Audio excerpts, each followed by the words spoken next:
যে ছেলেটা সারাদিন একটা ওয়াক্ত নামাজ পড়ে না, যে বিবি একটা ওয়াক্ত নামাজ পড়ে না, যে মেয়েটা পর্দা করে না, তারে জিজ্ঞাসা করেন না যে মা সবার সাথে সম্পর্ক বজায় রাখো, মালিকের সাথে কেন দুশ্মনী?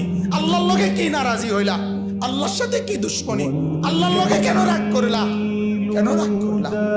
এই বাপ, তোমরা যারা সেজদা করো না, তোমরা বলো না বাজান, বলো না এই দরদি ভাই চিৎকার করে বললাম, তুমি যদি বলো তোমার পায়ে ধরতে, আমি পায়ে ধরতে রাজি। তুমি যদি বলো তোমারে জড়িয়ে ধরে কাঁদতে, আমি কাঁদতে রাজি। তুমি বলো কেন আল্লাহর সাথে রাগ করলা? কেন আল্লাহর সাথে রাগ করলা? কেন আল্লাহর সাথে নারাজ হইলা? কেন সেজদা কপালে জুটলো না? কেন মালিকের সাথে সারাদিনের এত কিছুর বিনিময়ে আল্লাহ তাআলা একটা মিস কল দিলে, 2 সেকেন্ডের একটা মিস কল দিলে বন্ধু তুমি টের পাও তোমার মোবাইলে মিস কল আসছে।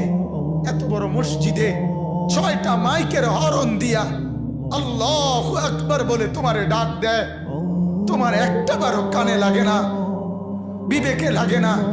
তোর মতো শক্ত ডাকাত, তোর মতো পাষাণ বেটার কে হইতে পারে? বেটা কথা বলেন না কেন? তুই ডাকাত, কত বড় ডাকাত? হ্যাঁ, এজন্য ইনশাআল্লাহ আল্লাহকে রাজি করব। বলেন ইনশাআল্লাহ। সেজদা করব তো ইনশাআল্লাহ।